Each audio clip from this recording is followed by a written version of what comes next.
सबसे पहले बात पश्चिम बंगाल की। पश्चिम बंगाल में बीजेपी ने माहौल तो खूब बनाया, लेकिन ममता बनर्जी के आगे किसी की एक ना चली। मजबूत नेतृत्व के दम पर बंगाल फतेह का ख्वाब संजोकर निकली बीजेपी ने चुनावी आंकड़ों में बढ़त तो बनाई, लेकिन ये बढ़त न तो निर्णायक थी और न ही बीजेपी की उम्मीदों के मुताबिक। 2019 लोकसभा चुनाव के बाद से ही बीजेपी बंगाल में जीत का गणित बैठाती रही, लेकिन क्षेत्रीय क्षत्रप ममता बनर्जी की आंधी के आगे हर समीकरण कैसे बोना रह गया, इस रिपोर्ट में देखिए।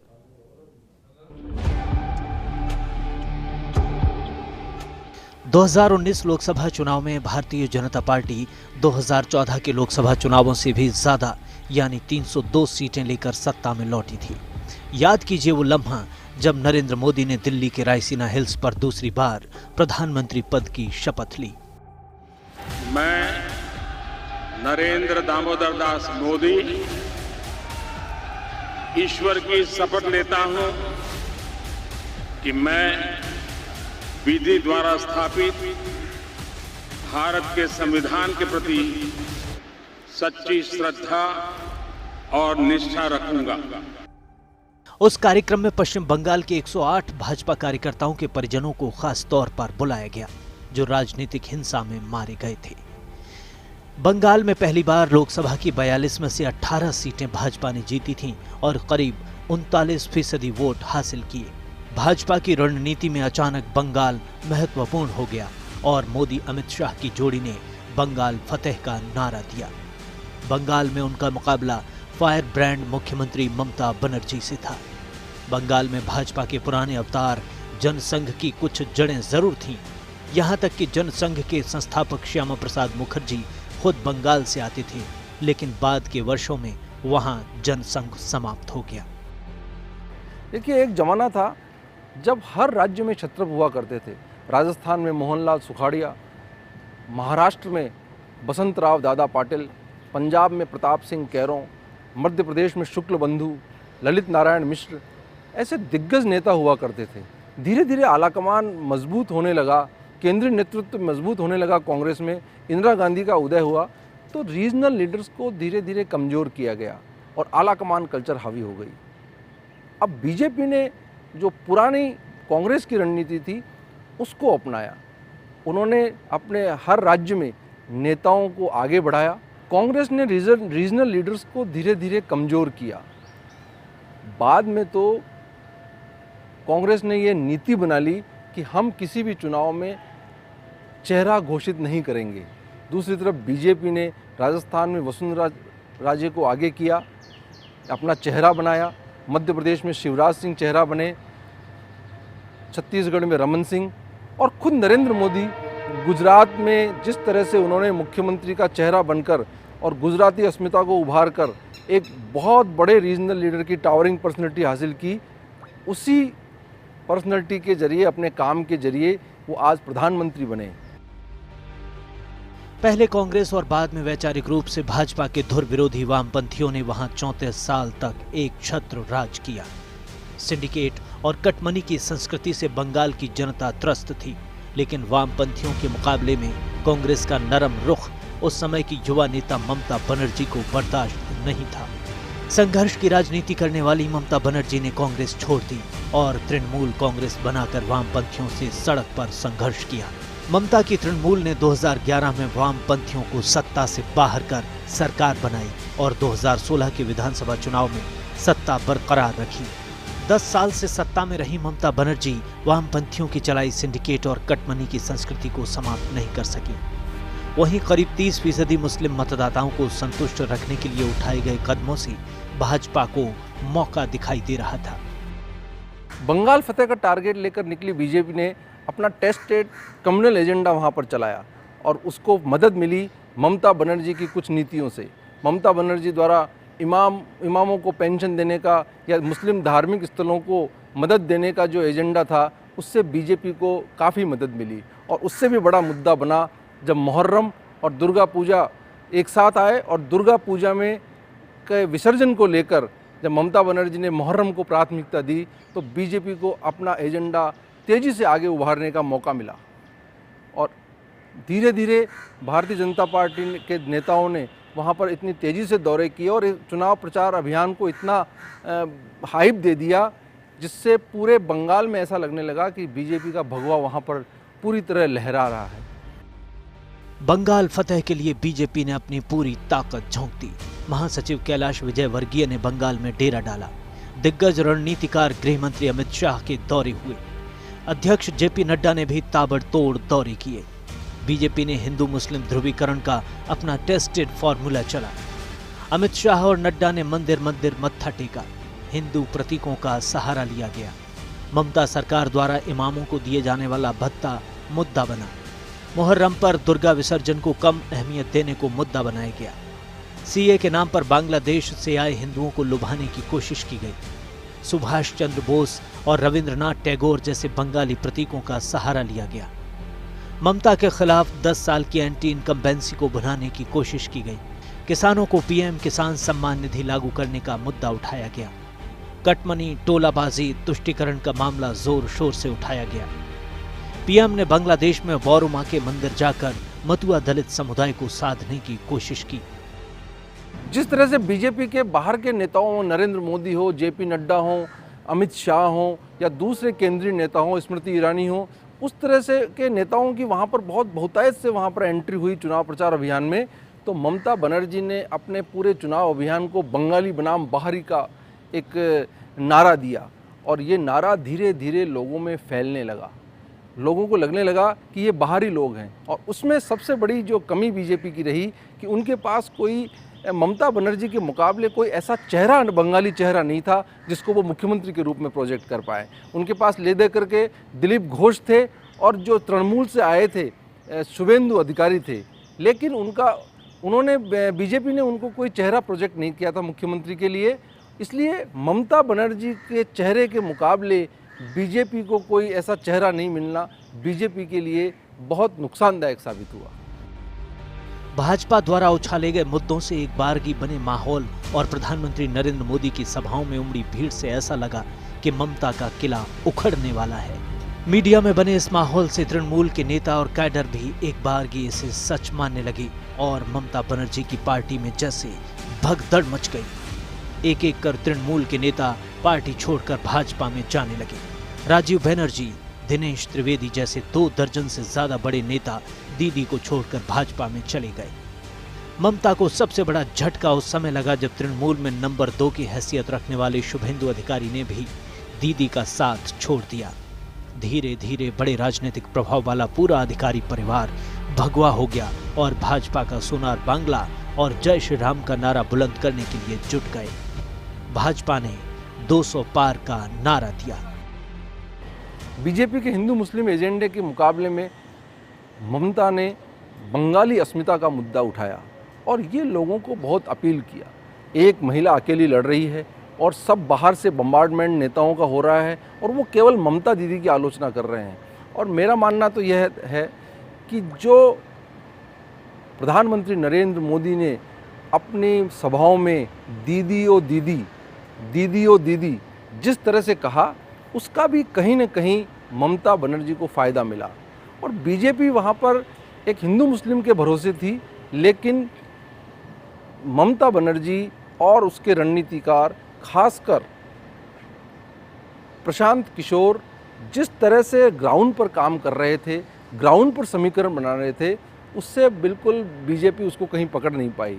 भारतीय जनता पार्टी समझ रही थी कि अन्य राज्यों की तरह मोदी की केंद्रीय योजनाओं को समर्थन में महिलाओं का उन्हें समर्थन मिलेगा, लेकिन जिस तरह से चुनाव परिणाम आए उससे लगा है कि महिलाओं ने भरपूर झोली भरी ममता की वोटों से और ये एक बहुत बड़ा फैक्टर रहा। लेकिन फायर ब्रांड ममता बनर्जी ने उठा दिया बंगाली अस्मिता का मुद्दा। भाजपा की चौतरफा घेरने की रणनीति और अपने सहयोगियों की बगावत के बावजूद फायर ब्रांड नेता ममता बनर्जी न डरी, न झुकी, न आस तोड़ी और ज्यादा मजबूती से लड़ी। चुनाव अभियान में प्रधानमंत्री मोदी, गृह मंत्री अमित शाह, भाजपा अध्यक्ष जेपी नड्डा और कैलाश विजयवर्गीय जैसे अन्य केंद्रीय नेताओं के दौरों से ममता ने पूरे चुनाव को बंगाली अस्मिता से जोड़ दिया। ममता बनर्जी की लोकप्रियता अपने चरम पर इस समय पर चल रही थी। जो चुनाव सर्वे की रेटिंग्स आ रही थी उसमें 45% तक ममता बनर्जी की निजी लोकप्रियता थी और उसके मुकाबले दिलीप घोष की लोकप्रियता केवल 6% थी। ऐसे में लोगों को लगा, और जिस तरह से ममता बनर्जी पर चारों तरफ से हमले हुए तो पूरे बंगाली लोगों को लगा कि ये हमारी दीदी पर हमला है, और एक बनाम अनेक सारे लोग मिलके एक अकेली महिला पर अटैक कर रहे थे। और इसी बीच जो एक ममता बनर्जी एक दुर्घटना में घायल हुई, और उन्होंने एक जो फायरब्रांड लीडर की उनकी छवि है, जो सड़क की राजनीति करती हैं, उन्होंने उस अपने टूटे पैर को लेकर व्हील चेयर पर अपना प्रचार शुरू किया, और धीरे धीरे उनके प्रति लोगों में ऐसा लोकप्रिय उनका समर्थन उमड़ा कि बीजेपी जैसे जैसे चुनाव अभियान और 8वां चरण आता गया, बीजेपी वहां पर कमजोर पड़ने लगी। भाजपा में मुख्यमंत्री का कोई चेहरा नहीं होने से ममता के बंगाली और बाहरी नारे को हवा मिली और ये तूफान में बदल गया। ज्यों-ज्यों प्रचार अभियान चला, बंगाली भद्रलोक से लेकर आम बंगाली ग्रामीण तक ममता का ये नारा लोगों के जहन में छा गया। चुनावी रणनीतिकार प्रशांत किशोर की मदद ले रही ममता ने भाजपा की हिंदू मुस्लिम राजनीति के जवाब में सार्वजनिक सभाओं में चंडी पाठ शुरू कर दिया। चुनावी सभाओं में उनके मुंह से दुर्गा सप्तशती के श्लोक गूंजने लगे। ममता दीदी ने अपना शांडिल्य ब्राह्मण गोत्र भी बता दिया। एक चुनावी कार्यक्रम में अपने पैर में चोट खा चुकी ममता ने व्हील चेयर पर प्रचार जारी रखा और खूब सहानुभूति भी बटोरी। बंगाली अस्मिता, सरकार की कल्याणकारी योजनाओं, अपने परंपरागत मुस्लिम, महिला, मतुआ, बंगाली भद्रलोक के समर्थन के सहारे ममता भाजपा का खेला होवे के लिए डटी रही। ममता ने बंगाली अस्मिता को मुद्दा बनाया, बाहरी बनाम बंगाली का नारा दिया, तृणमूल सरकार की महिला कल्याण योजनाओं को भुनाया। एक अकेली महिला पर बीजेपी के लगातार हमलों से भी फायदा हुआ। ममता को महिला मतदाताओं का खूब समर्थन मिला। बीजेपी में सीएम के किसी चेहरे के अभाव में ममता बनर्जी की लोकप्रियता और छवि भारी पड़ी। बीजेपी को मुकाबले में देख मुस्लिम वोट ममता के पक्ष में एकजुट हो गया। वामपंथी, कांग्रेस, फुरफुरा शरीफ के इमाम सिद्दीकी की आईएफएस का मुस्लिम समर्थन सिमट गया। मतुआ समुदाय पर तृणमूल की पकड़ बरकरार रही। कोलकाता में ममता की लोकप्रियता ने बीजेपी को टिकने नहीं दिया। सार्वजनिक चंडी पाठ करने से हिंदू मतदाताओं का एक वर्ग भाजपा की ओर जाने से ठिठक गया। चुनाव परिणाम आए तो भगवा खेमे को जोर का झटका लगा। 2 मई को चुनाव परिणाम आए तो भाजपा को झटका लगा। बंगाल फतेह का उसका नारा ध्वस्त हो गया। 200 पार का नारा देने वाली भाजपा चारों खाने चित हो गई। ममता के चुनावी रणनीतिकार पीके की भविष्यवाणी सच साबित हुई। टीएमसी ने अब तक का अपना सर्वश्रेष्ठ प्रदर्शन किया। 292 में से 213 सीटें हासिल कर प्रचंड बहुमत हासिल किया। बीजेपी 3 सीटों से बढ़त लेकर 77 सीटों तक जा पहुंची। बीजेपी का बंगाल फतेह का मिशन अधूरा रह गया। लोकसभा में 121 असेंबली सीटों पर बढ़त भी बरकरार नहीं रख सकी बीजेपी। उसका पॉपुलर वोट प्रतिशत 40.7% से घटकर 38.1% रह गया। भले ही नंदीग्राम में खुद ममता बनर्जी अपने प्रतिद्वंदी शुभेंदु अधिकारी से मामूली अंतर से हार गई, लेकिन बंगाल में भाजपा का रथ रोककर वे देश में भाजपा विरोध की सबसे बड़ी नेता के रूप में उभरी हैं। इस चुनाव में भाजपा विरोध की धुरी बनी ममता ने वामपंथियों और कांग्रेस का समर्थन मात्र 8.4% तक समेट दिया। गठबंधन का खाता तक नहीं खुला। आगे आपको तमिलनाडु और केरल के आंकड़ों के आईने में क्षेत्रीय क्षत्रपों के दबदबे की कहानी दिखाएंगे। Bureau report, first India news.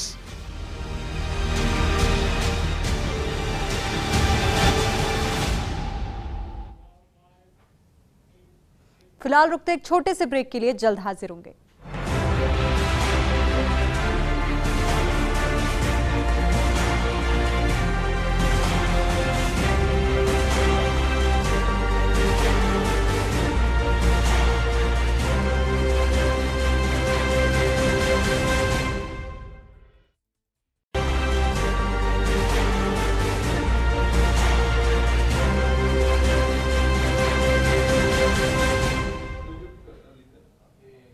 Break के बाद एक बार फिर से आपका स्वागत है। चलिए आगे बढ़ते हैं। दुनिया के सबसे बड़े लोकतंत्र भारत में क्षेत्रीय नेताओं का रोल कितना बड़ा है, ये इस साल के विधानसभा चुनाव ने फिर दिखाया है। बंगाल ही नहीं, केरल और तमिलनाडु ने भी दिखाया कि क्षेत्रीय राजनीति में पेट बनाना बीजेपी जैसी ताकतवर राष्ट्रीय पार्टी के लिए कितनी टेढ़ी खीर है। केरल में पी विजयन ने दोबारा झंडा फहरा दिया, तो तमिलनाडु में पिता की विरासत को आगे बढ़ा रहे एम.के. स्टालिन का ही जादू चला। ये रिपोर्ट भी देखिए।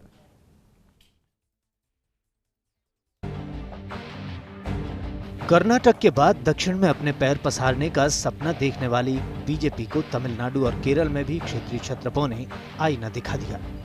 वामपंथियों के एकमात्र बचे गढ़ केरल में भाजपा की योजना अपनी ताकत बढ़ाने की थी। भाजपा ने अपने ध्रुवीकरण के एजेंडे को अपनाया। बरसों से आरएसएस के जमीनी काम और सबरीमला मामले को लेकर उसे अपनी सफलता की उम्मीद थी। भाजपा ने मेट्रोमैन के रूप में देश में विख्यात ई श्रीधरन को अपना चेहरा भी बनाया, लेकिन चुनावी परिणाम में उसके मंसूबे ध्वस्त हो गए। केरल में भारतीय जनता पार्टी को कोई बहुत ज़्यादा सफलता की उम्मीद नहीं थी, लेकिन उसका मानना था कि जो बरसों से आरएसएस वहाँ पर काम कर रहा है और जो सबरीमला का मामला है उससे उसे चुनावी फ़ायदा मिलेगा और वो अपनी फसल को कुछ ग्रो कर सकती है। लेकिन ऐसा नहीं हुआ। पिनराई विजयन वहाँ पर सबसे बड़े नेता साबित हुए और जो वहाँ पर एक बार बार सरकार बदलने का ट्रेंड था उसको भी विजयन ने बदल दिया। कांग्रेस हारी, यूडीएफ हारी और 44 साल बाद एक सरकार रिपीट हुई और जो क्षेत्रीय छत्रप पिनराई विजयन जो सीपीएम के सबसे बड़े नेता के रूप में उभरे, उन्होंने दोबारा सरकार बनाई। और भारतीय जनता पार्टी की स्थिति ये हुई कि उन्होंने एक मेट्रोमैन जो बहुत विख्यात हैं ई श्रीधरन, उनको वहाँ पर चेहरा बना के उतारा।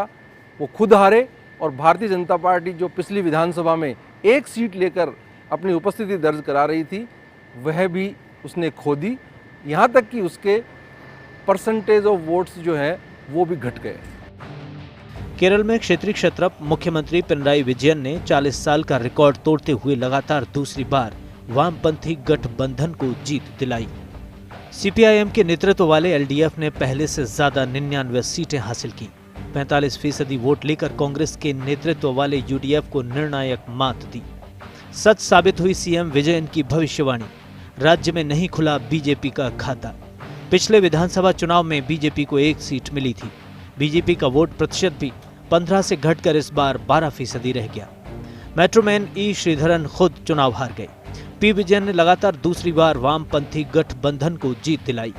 44 साल बाद दोबारा सरकार बनाने का रिकॉर्ड बनाया। सीपीआईएम के सबसे बड़े नेता बनकर उभरे पी विजयन। केरल में भाजपा की ताकत बढ़ाने की योजना को ध्वस्त किया। आरएसएस के जमीनी काम से फायदा मिलने की उम्मीद थी। ध्रुवीकरण के इरादे से सबरीमला प्रकरण को हवा दी। मेट्रोमैन ई श्रीधरन को चेहरा बनाया। तमिलनाडु में दिग्गज द्रविड़ नेता एम करुणानिधि और बेहद लोकप्रिय जे जयललिता की गैर मौजूदगी में चुनाव हो रहे थे। करुणानिधि के पुत्र एम.के. स्टालिन ने अपना सिक्का जमाया। अपने पिता के जीवन काल में ही स्टालिन पार्टी के सर्वे सर्वा के रूप में कार्य करते थे, लेकिन इस बार उन्हें चुनाव में नेतृत्व साबित करना था। जयललिता के निधन के बाद भाजपा कमजोर नेतृत्व वाली एआईएडीएमके के सहारे अपने पांव टिकाने के प्रयास में थी। इस प्रयास में भाजपा ने जयललिता के निधन के बाद से ही एआईएडीएमके को टूटने से बचाने में मदद की और अपनी खास रणनीति से स्वर्गीय जयललिता की सहेली शशिकला और उनके भांजे दिनकरन की योजनाओं को सफल नहीं होने दिया। लेकिन एआईएडीएमके से गठबंधन कर लड़ी भाजपा चुनाव में न खुद खास कर पाई और न ही उसके गठबंधन की अगुआ एआईएडीएमके सत्ता बचा पाई। कर्नाटक के बाद भारतीय जनता पार्टी एआईएडीएमके के सहारे तमिलनाडु में आगे बढ़ने की प्लानिंग बना रही थी, लेकिन उसे उसमें कोई ज़्यादा सफलता नहीं मिली। मैं यहाँ बता दूं कि एआईएडीएमके जयललिता के निधन के बाद टूट फूट के कगार पर थी, परंतु ये बीजेपी ही थी जिसने पलानीस्वामी और पन्नीर सेल्वम के बीच समन्वय बैठाया और शशिकला का जो थ्रेट था उसको रोकने में मदद की। लेकिन जब चुनाव हुए तो वहाँ पर करुणानिधि के बेटे एम.के. स्टालिन सबसे बड़े नेता के रूप में उभरे। वो नए द्रविड़ आइकन के रूप में उभरे और पिछले कई सालों से जो करुणानिधि अकेले द्रमुक को बहुमत नहीं दिला पाए थे, स्टालिन ने वो भी करके दिखाया और अकेले द्रमुक ने विधानसभा में बहुमत प्राप्त किया। भारतीय जनता पार्टी वहाँ पर 4 सीटों से आगे नहीं बढ़ पाई। सरकार के खिलाफ एंटी इनकम्बेंसी और स्टालिन की तुलना में मुख्यमंत्री पलानीस्वामी और पनीर सेल्वम के छोटे कद के चलते गुटों में बटी एआईएडीएम की सरकार नहीं बचा पाई। स्टालिन के नेतृत्व में द्रमुक गठबंधन ने 45% वोट और 159 सीटें जीती। 25 साल में पहली बार द्रमुक अकेले 133 सीटें लेकर बहुमत प्राप्त करने में सफल रही। भाजपा को केवल 4 सीटें और 2.62% वोट मिले। चुनाव में नए मजबूत क्षेत्रीय क्षत्रप के रूप में उभरे स्टालिन केंद्र और भाजपा के कट्टर विरोधी माने जाते हैं, जिनसे समन्वय बनाना भाजपा की केंद्र सरकार के लिए भी आसान नहीं होगा। स्टालिन बने दक्षिण के नए क्षत्रप, नए द्रविड़ आइकन। करुणानिधि और जयललिता की अनुपस्थिति में पहला चुनाव। प्रदेश के मौजूदा नेताओं में स्टालिन का सबसे बड़ा कद। 5 साल गुटों में बटी एआईएडीएम के सरकार के खिलाफ एंटी इनकम्बेंसी। स्टालिन के नौकरियों में 75% आरक्षण के वादे पर लोगों ने जताया भरोसा। एआईएडीएमके का वन्यार समुदाय को 10.5% आरक्षण भी नहीं आया काम। बीजेपी को नहीं मिला ज्यादा समर्थन। इस तरह पश्चिम बंगाल, केरल और तमिलनाडु विधानसभा चुनावों में क्षेत्रीय क्षत्रपों ने भाजपा और उसके नेताओं की तिकड़ी यानी प्रधानमंत्री मोदी, गृह मंत्री अमित शाह और पार्टी अध्यक्ष जेपी नड्डा के मंसूबों पर पानी फेर दिया। Bureau report, first India news. वहीं असम के चुनाव भले ही बीजेपी के लिए खुशखबरी लाए, लेकिन मैसेज यहां भी बड़ा ही लाउड और क्लियर था कि क्षेत्रीय क्षत्रपों के आगे राष्ट्रीय पार्टियों की हर कसरत छोटी है।